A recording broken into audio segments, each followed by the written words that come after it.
Many creative agencies lose opportunities and think the prospect just didn't get it or that the pitch needs work. But the real reason many deals fail is simple. You're pitching everyone the exact same way. Every prospect has a different personality, they have different priorities, and they make decisions differently. And if you can't read that, adjust, then your deal isn't going to land, even if your offer is perfect and rock solid. But top closers, they think differently. They read the client fast and adjust how they communicate so that the prospect instantly feels understood. So in this video, I'm going to show you a quick and simple method for reading prospects so you can tailor your sales calls on the spot and close more deals. Let's jump into it. So let's start with why a lot of these pitches and why your sales calls are failing. So if you're utilizing the exact same examples, the exact same case studies, every single client, the exact same structure, when it doesn't apply to that problem, then it ends up causing an issue and there's a cognitive dissonance. The exact same structure to the conversation. You need to think about sales conversations more as a journey than thinking about here's the questions that we ask in this exact order, and this is exactly how we communicate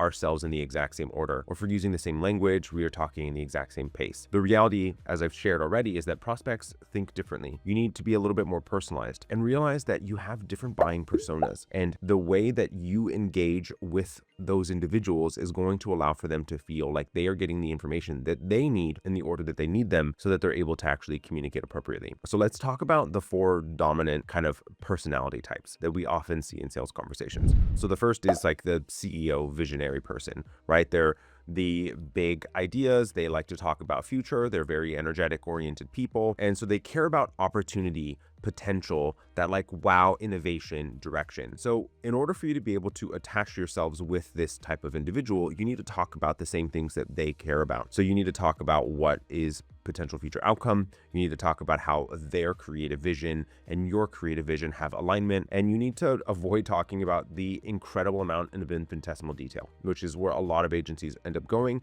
especially for those that are selling to small business, that you're often talking to that visionary owner of the business. And so the reality is that if you're getting too much into detail, not talking about enough of future outcome, you end up losing that person because they're just not that detail oriented person. Then the analyst. So this is a person that is a bit more measured. They want to understand proof. They are risk mitigators. And so they care a lot about ROI, data, and clarity. And so the more that this person is that data-based person like me, you want to be thinking a little bit more about numbers, frameworks, reasoning, process, and you want to make sure that you're avoiding this like really vague oriented process talk and creative talk. The reality is that they need to have an understanding of how things are going to go and the pace by which it's going to actually follow and how exactly you're able to mitigate the risk and achieve the ROI that they're looking for. Then you have the operator. So they are the very direct, practical, pragmatic personality type. They care the most about being able to meet timelines, speed, execution, efficiency. And so the thing that's really important here is they are going to focus, and they're the ones that are bringing up timeline. They're talking about delivery.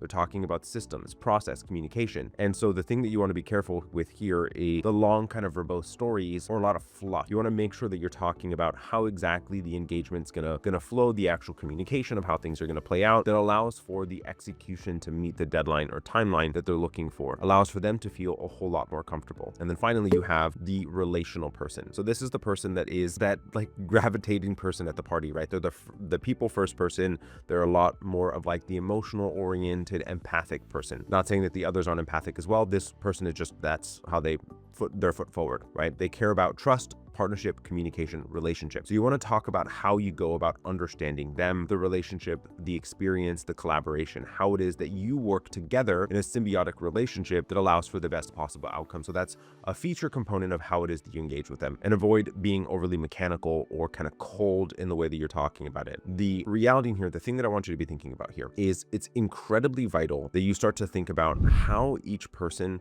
the thing that each person cares about, as you've heard me talk about in every other video about sales calls, is that it matters that you're building relationship, rapport, and trust. Know, like, trust, as every single person talking about sales is going to tell you. And so the reality is that each person comes to the table with their own personality type, and it's important that you understand who they are so that you can meet them where they are. Now, how do you go about identifying these different types of personalities, right? So how can you go about seeing some of the first things? So the first 3 things, the first 3 sentences that they say, did they try to take control? Did they tell you what they're looking at from the conversation? Did they ask you how you you are and how you're doing, how your day's going? Did they interrupt you during that initial phase of the conversation? Did they kind of push back and you taking control? What type of questions did they ask? What things are they bringing up in that first few minutes of the conversation? What is the speed at which they're talking? How are they managing that conversation? How are they going about it? And whether they're talking ideas, details, systems, process is going to give you an understanding of the type of personality that they are. People will show you exactly who they are, and it allows for you to then just make slight adjustments. And huge important caveat here, I'm not telling you that you need to become a different person. I'm just talking about the way that you are going to communicate your offer and the way that you go about working with clients, and just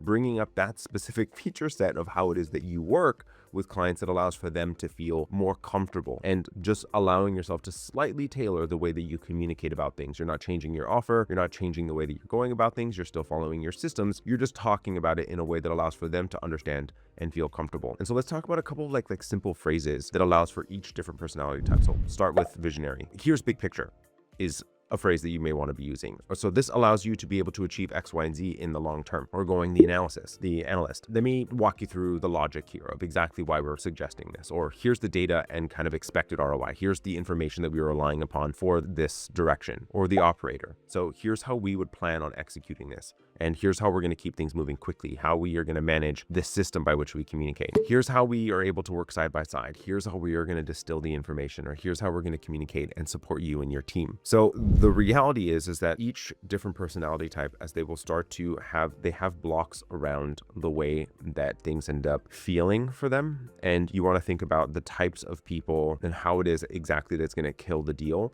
based on the personality type that they are. So you want to avoid friction, you want to avoid anxiety, or you want to avoid boredom in these conversations with them. So here's a couple of things that you potentially could do and you want to avoid in the sales conversation. If we're talking more the visionary person, you want to avoid a lot of detail. You still need to give them enough detail so that they understand, but not so much detail that they look bored in the conversation. The analyst, you want to avoid vague answers. You want to be a bit more pointed, a little bit more detailed in the way that you respond. You make them not have clarity. They're going to end up with more anxiety and then more objection and then less wanting to buy. The operator, so unclear timelines, not being able to understand, or moving incredibly slowly. So if you're going to, and if you're working on a strategy oriented project as an example, that does have time that is going to take for you to be able to get there, you need to talk about how you're going to pace this appropriately and what is the intentionality behind each different phase and why you're going at this pace that you're going. And then the relational, you want to be careful in having cold and like transactional tone. This is where a lot of people end up going wrong. And the reality is that most people do care to a degree around that personality piece, but we can end up becoming, when we're not a salesperson, we're trying to put on a salesperson personality, we will end up sounding a bit more transactional, and we want to avoid this. So your pitch, your sales call, the way that you're presenting yourself, the way that you are showing up, you need to avoid these specific triggers with each different personality type. So how you can go about making the call feel a bit more inviting to each different personality type is just slightly adjust your tone. So if you're talking to someone that is a bit more emotional or the relational person, you want to just shift the tone a little bit, maybe smile a bit more and adjust the pace, and start to have even some of those like slight pauses, ask them a little bit more questions about how it is that they would feel about it, or how it is that they engage with their team, the amount of detail that you're talking about. So do you go,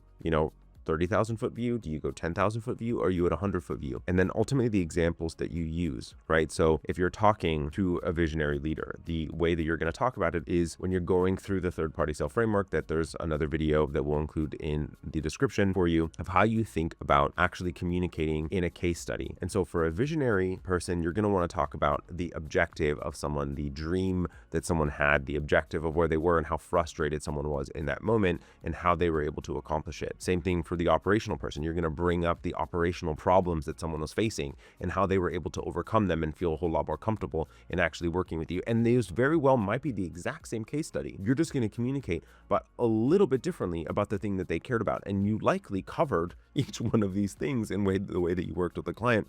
You're just shifting the example that you're using just slightly so that you're communicating about it differently. And then the types of questions that you ask, or even just the way that the question is phrased. So you may have to ask the same question, but phrasing it slightly differently. So as an example, let's say that you're talking and concerned around the way that they are positioning themselves in the market. So you're going to talk about visionary leader. You may ask, how is it that you want yourself to be perceived in the future by your consumer versus the relational person? How do you want the consumer to feel in the future about looking at your brand? And just the way that you communicate the question, just a slight little variation in the way that you're communicating about it allows for you to win more deals, make them feel better about it, and be a bit more kind of real within that communication. And so here's the why behind all of this. And I just want you to take away from this video, the thing that makes it incredibly important is prospects will buy when they feel understood, when they feel safe, when they feel aligned, and they feel confident in you, in the direction, and in the approach. So the more that you're able to meet them where they are, match them, you're able to close them. And so here's the example that I like to use in this is that let's say that you had a fight with your partner this morning and you went into a coffee shop, and the person that is on the other side of the counter is this incredibly bubbly person. They are the most excited person that you've seen in months. And the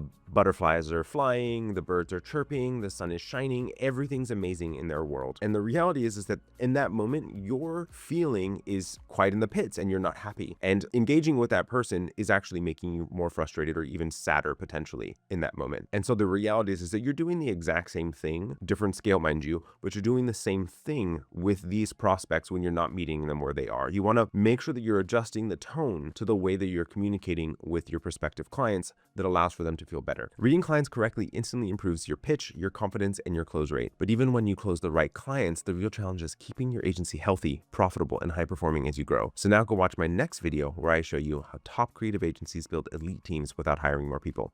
I'll see you there.